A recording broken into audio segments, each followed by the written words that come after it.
ಊರು ಬಚ್ಚಲು ಮನೆ ಆಯ್ತಲ್ಲ ಗೈಸ್. ಇವತ್ತು ಬೆಳಿಗ್ಗೆ ಎದ್ದು ನೋಡಿ ಇದೊಂದು ರೂಮ್ ಗಿಲಾವ್ ಮಾಡಿದ್ದು.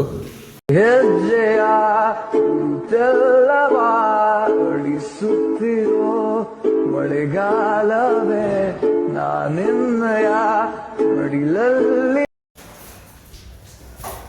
Nobody's gonna help you. It is you, yourself, who needs to go through the pain, who needs to go through the training, who is the one who needs to motivate yourself, find your own purpose in why am I doing this. There is nobody else out there helping you to achieve what you are setting.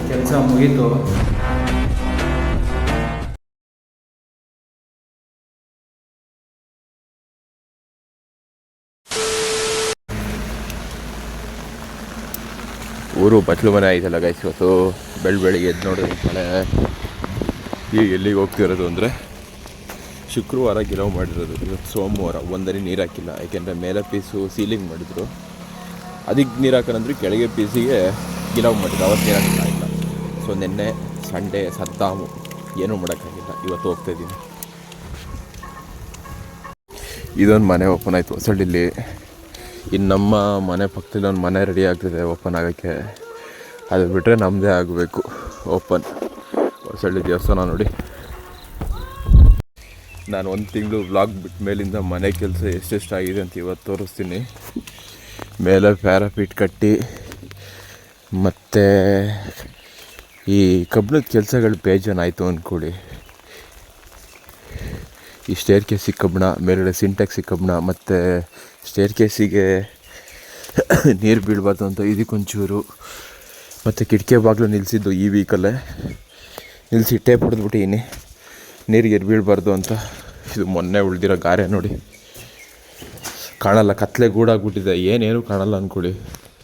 ಇದೊಂದು room ಗಿಲಾವ್ ಮಾಡಿದ್ದು, ಆದರೆ ಕತ್ಲೆಯಲ್ಲಿ ಏನೂ ಕಾಣ್ತಾ ಇಲ್ಲ. ಇದಕ್ಕೆ ಈಗ ನೀರು ಹಾಕಬೇಕು. ಏನೇನು ಕಾಣ್ತಿಲ್ಲ ಅಂದ್ಕೊಳ್ಳಿ. ನೀರು ಹಾಕ್ಬಿಟ್ಟು ಹೋಗೋಣ ಇರಿ. ಅದು ಬಿಟ್ಟರೆ ಈ ಬಾತ್ರೂಮ್ದು ಒಂದು ಪೀಸ್ ಗಿಲಾವ್ ಆಗಿದೆ. ಒಂದು ಪೀಸ್ ಅಲ್ಲ, ಬಾತ್ರೂಮ್ ಕಂಪ್ಲೀಟ್ ಗಿಲಾವ್ ಆಗಿದೆ. ಸೊ ಕತ್ಲೆ ಈ ಥರ ಇದ್ಬಿಟ್ರೆ ಇಲ್ಲಿ ಲೈಟ್ ಇಲ್ದೆಲ್ಲ ಜೀವನನೇ ಮಾಡೋಕ್ಕಲ್ಲ, ಹಂಗಾಗ್ಬಿಟ್ಟಿದೆ ಇಲ್ಲಿ. ಬಟ್ಲು ಮನೆ ಆಗಿದೆ ಊರು. ಇವತ್ತು ಇಷ್ಟು ದಿನ ಮಳೆ ಇಲ್ಲ, ಇವತ್ತು ಮಾತ್ರ ಪರವಾಗಿಲ್ಲ, ಚೆನ್ನಾಗಿ ಬರ್ತಾಯಿದೆ. ನನಗೆ ಅಲ್ಲಿ ನೀರು ಹಾಕೋಕ್ಕಾಗ್ತಾಯಿಲ್ಲ, ಆ ಸಣ್ಣ ಬಕೆಟಲ್ಲಿ ಇಟ್ಕೊಂಡು. ಅದಕ್ಕೋಸ್ಕರ ಪೈಪಲ್ಲೇ ಜುಯ್ಯನಾಗಿ ಬಿಟ್ಬಿಡೋಣ. ಒಂದೇನು ಗೊತ್ತಾ, ಇಷ್ಟು ಈ ಒಂದು ತಿಂಗಳಲ್ಲಿ ಪ್ರತಿದಿನ ಅನ್ಸೋದು, ಯಾವನೇನಾರು ಅಂದ್ಕೊಳ್ಳಿ ಊರಲ್ಲಿ ನೋಡೋರು, ಇಲ್ಲ ನೀನು ಬ್ಲಾಗ್ ಮಾಡಬೇಕಿದ್ರೆ ಫೋನ್ ಇಟ್ಕೊಂಡು ಬೇಕಾದ್ರೆ ಏನಾರು ಅಂದ್ಕೊಳ್ತಿರ್ಲಿ, ನೀನು ಬ್ಲಾಗ್ ಮಾಡ್ತಾಯಿರು ಮಚ್ಚ. ಇಲ್ಲಿ ಒಂದೇ ದಿನಕ್ಕೇನು ಪರ್ಫೆಕ್ಟ್ ಆಗೋಲ್ಲ. ಒಂದು ದಿನದಿಂದ ಸ್ಟಾರ್ಟ್ ಮಾಡು, ಆಮೇಲೆ ಪರ್ಫೆಕ್ಟ್ ಆಗ್ತೀಯ. ನೀನು ಸ್ಟಾರ್ಟೇ ಮಾಡ್ದಲ್ಲ ನೀನು ಪರ್ಫೆಕ್ಟಾಗಿ ನೀನೆಲ್ಲನೂ ಆಗಬೇಕು ಅಂದರೆ ಕಷ್ಟ ಇದೆ. ಏನು ಹೇಳು, ತುಂಬ ಕಷ್ಟ ಇದೆ. ಇದೊಂದು ಮನೆ ಒಂದು ಆಗಿಬಿಟ್ರೆ ನನ್ನ ಲೈಫಲ್ಲಿ ಸೊ ಕಡಿಮೆ ಕೆಲಸ ಮಾಡ್ತಿಲ್ಲ ಮನೆಗಂತೂ. ಏನು ಮಾಡೋದು.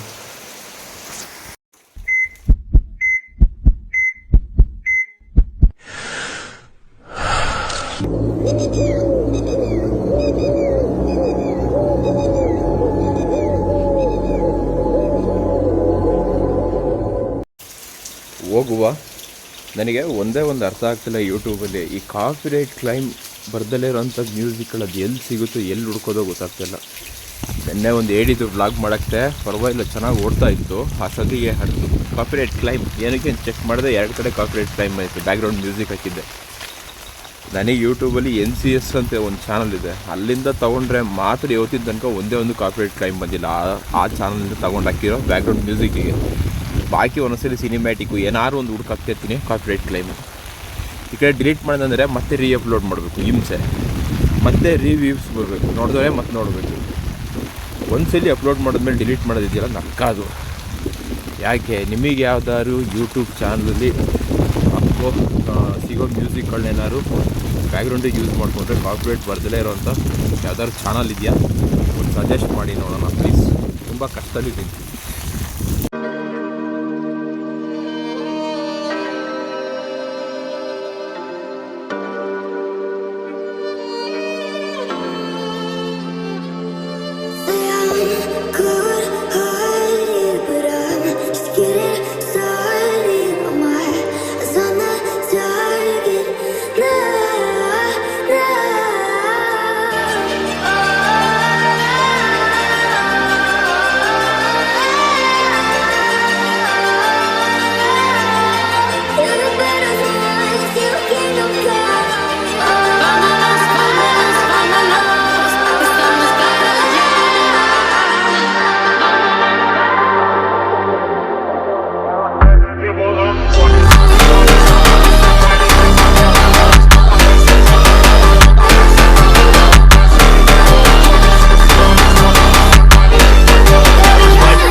ಅಪ್ಪ ಇವತ್ತಿನ ಕೆಲಸ ಮುಗೀತು. ಇವತ್ತಿನ ಕೆಲಸದಲ್ಲಿ ಇದೊಂದು ಪೀಸ್ ಗಿಲಾವು, ಇದೊಂದು 3 ಪಿಂಜಿ ಬಾಗಿಲಿಂದು. ಅದು ಬಿಟ್ಟರೆ ಸಂಜೆ ಉಳಿದಿರೋ ಗಾರಿಯಲ್ಲಿ ಸ್ವಲ್ಪ ಕೆಲಸ. ನನ್ನ ಮನಸ್ಸಿಗೆ ನಿಮ್ಮದು ಯಾಕೆ ಇದೊಂದು 8 ಇಂಚಿಂದು ಹಿಡಿಕೆ ತಂದು ಇಲ್ಲೊಂದು 2 ಕೋರ್ಸ್ ಕಟ್ಟಿದ್ದು.